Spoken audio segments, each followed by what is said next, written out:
ఎక్కువ శాతం మందికి ఒక దుర్లక్షణం ఉంది, ఒక దరిద్రపు అలవాటు ఉంది.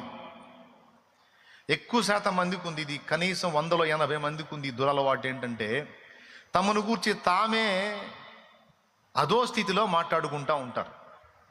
నా బతుకింతే, నా జీవితం ఇంతే, నా కర్మ ఇలా గాలింది, ఇంతే గాలిద్ది, నా బతుకింతే తెల్లారిద్ది, నా జీవితానికి ఏ సుఖము లేదు, నాకు ఏ సంతోషం రాదు, నాకు ఏది దక్కదు, ఏందో చేస్తానని కానీ ఈ ప్రయత్నం ఇది కూడా కాదు, ఏందోలే నా ముఖం చూస్తేనే అందరికీ అంతే అనిపిస్తుంది.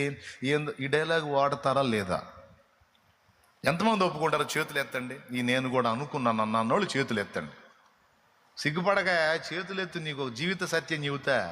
నువ్వు అనుకోలేదు ఎప్పుడు, నీ గురించి ఎప్పుడు అట్లా అనుకోవా? నేను పెద్ద ఎదవని, నాలాంటి సోదోడు లేడు, తిక్కలోడు లేడు, పిచ్చోడు లేడు, నేను ఏం చేసినా దరిద్రమే, ఏం చేద్దాం, నా తెలివి అట్ట ఏడిసింది, ఎప్పుడు అనుకోలేదా నీ గురించి? నువ్వు అనుకుంటే చెయ్యెత్తవా?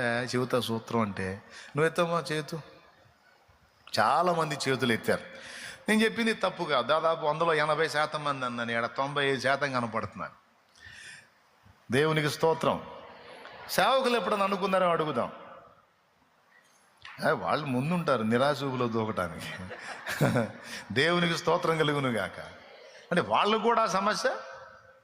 రైట్. విశ్వాసులకి సేవకుల కన్నా భేదం లేదు, అందరికీ ప్రాబ్లం ఉంది. ఇక్కడ మన మీద మనం ప్రయోగించుకునే వాక్కును గురించి కూడా దేవుడు పట్టించుకుంటాడు, శత్రువు పట్టించుకుంటాడు. ఇది చాలామందికి తెలియచావదు. అది గొడవ. నిన్ను గూర్చి నీకున్న అభిప్రాయమును కూడా శత్రువు తీసుకుంటాడు. అర్థమైందా? నేను ఇప్పుడు ఒక సూత్రం చెప్తాను నీకు. నువ్వు విడిగా దేవుణ్ణి పక్కన పెడితే మనం పనికి మాలిన వారమే, వ్యర్థులమే, అర్భకులమే, బలహీనులమే, చెంచలులమే, నువ్వు అన్నట్టు సోదోళ్ళు తిక్కలోళ్ళని ఏమనుకుంటా అన్నీ ఓకే. కానీ ఇప్పుడు క్రీస్తు రక్తంలో కడగబడి దేవుని సంబంధి అయ్యావు. ఇప్పుడు నీకు ఆయన అధ్యక్షత ఉంది, ఆయన నడిపింపు ఉంది, ఆయన లీడింగ్ ఉంది. ఇప్పుడు నీ జీవితం ఆయన చేతుల్లో ఉంది. ఆయనను బట్టి ఇప్పుడు నిన్ను గురించి నువ్వేమనుకుంటున్నావు? ఇప్పుడు ఆయనను పక్కన పెడితే నువ్వు పాపివి. ఆయనను బట్టి నువ్వేమై ఉన్నావు? నీకు దండం. నోరు తెరవండి. తగాదులు బాగానే ఆడతారుగా, నోరు తెరవండి, మాట్లాడండి. ఆయనకు వెలుపట నువ్వు పాపివి. ఇప్పుడు ఆయన రక్తమును బట్టి నువ్వెవరివి? పెద్దగా చెప్పు. పరిశుద్ధుడివి. రైట్. ఆయనకు వెలుపట ఆయన లేకుండా నువ్వు అనీతిమంతుడివి. ఇప్పుడు ఆయనను బట్టి నువ్వేమయ్యావు? ఆయన లేకుండా నువ్వు ఓడిపోయిన దానివి, ఓడిపోయిన వాడివి. ఇప్పుడు జయించినటువంటి విజయుడు నీ పక్షాన ఉన్నాడు కనుక ఇప్పుడు ఆయనను బట్టి నువ్వెవరివి?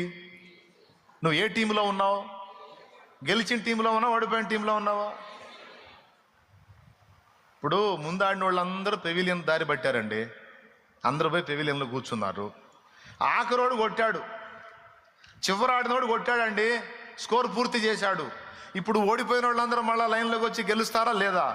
గెలిచిన లిస్టులోకి వస్తారా లేదా? అవునా?